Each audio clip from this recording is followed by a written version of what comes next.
যেহেতু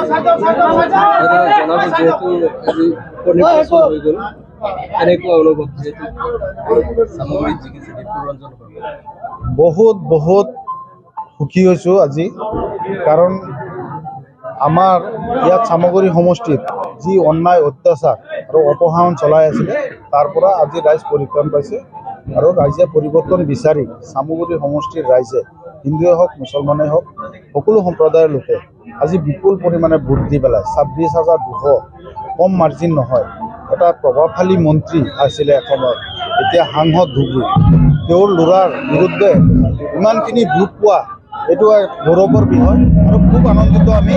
আৰু পোনপ্ৰথমেই মই মানে আমাৰ চামগুৰি সমষ্টিবাসী ৰাইজক মই আন্তৰিকতাৰে ধন্যবাদ জনাইছোঁ, কাৰণ তেওঁলোকে যি সহায় সহযোগিতা আগবঢ়ালে আৰু ভোটদান কৰি পেলাই বিপুৰঞ্জন শৰ্মা ডাঙৰীয়াক বিপুল ভোটত জয় কৰাৰ বাবে মই চামগুৰি সমষ্টিৰ ৰাইজক বহুত বহুত ধন্যবাদ জনাইছোঁ।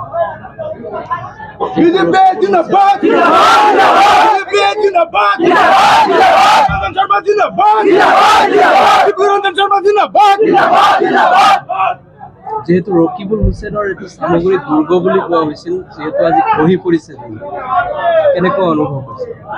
এইটো ৰকিবুলৰ দুৰ্গ নহয়, আচলতে কি হৈছে ৰকিবুলক মানুহে বেয়া পায়, সঁচা কথা অৰ্থত গ'লে ৰকিবুলক বেয়া পায়, কাৰণ তেনেকুৱা আমাৰ যেতিয়া 2016 চনত আৰু 2011 চনত বিশেষকৈ তেওঁলোকে ৰেগিঙৰ আশ্ৰয় লৈ পেলাইহে পাছ কৰিছিলে, কাৰণ তেওঁ আগৰ পৰাই এই ৰেগিঙৰ এতিয়া তেওঁ যোনটো অভিযোগ উত্থাপন কৰিছে ৰেগিং বুলি যে ৰেগিঙত জিকিছেও আমি, এইটো মিছা কথা, কাৰণ তেওঁ হ'ল ৰেগিঙৰ মাষ্টাৰ আছিলে। 11 চনতে তেওঁৰ দুৰ্গ এইটো আগতেই খহি গ'ল হয়, কাৰণ তেওঁ যদি সেই ৰেগিং নকৰা হ'লে 2011 চনত বা বিভিন্ন মানুহক ভয় ভাবুকি ৰাজনীতি নকৰিলে হয় 2011 চনতে তেওঁ পৰাজিত হ'ল হয়। সেই 2016 চনতো একেই, তেওঁ সেই বিভিন্ন ধৰণৰ ভয় ভাবুকি প্ৰলোভন বিভিন্ন ইত্যাদি ধৰণৰ ভয় ভাবুকি দেখুৱাই মানুহক ভয়াতুৰ কৰি পেলাই তেনেকৈহে নিৰ্বাচনী বতৰণি পাৰ কৰিছিলে। গতিকে তেওঁৰ এইটো আদত আছিলে।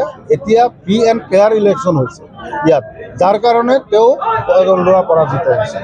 গতিকে আমি এতিয়া বহুত সুখী, চামগুৰি ৰাইজ সুখী, যিহেতু এক অপশাসনৰ পৰা অন্ত পৰিলে চামগুৰি সমষ্টিৰ ৰাইজে এতিয়া ফ্ৰী ফেয়াৰলি ইলেকশ্যনো খেলিব পাৰিব, ফ্ৰী ফেয়াৰলি ঘূৰিবও পাৰিব।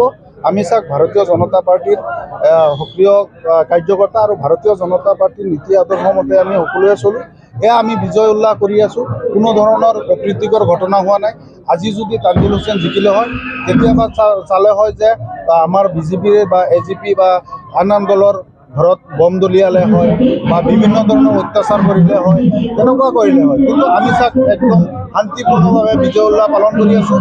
এই ধৰণৰ আমাৰ তেনেকুৱা কোনো ধৰণৰ হেৰি নাই, অপ্ৰীতিকৰ ঘটনা হোৱা নাই আৰু অপ্ৰীতিকৰ ঘটনাও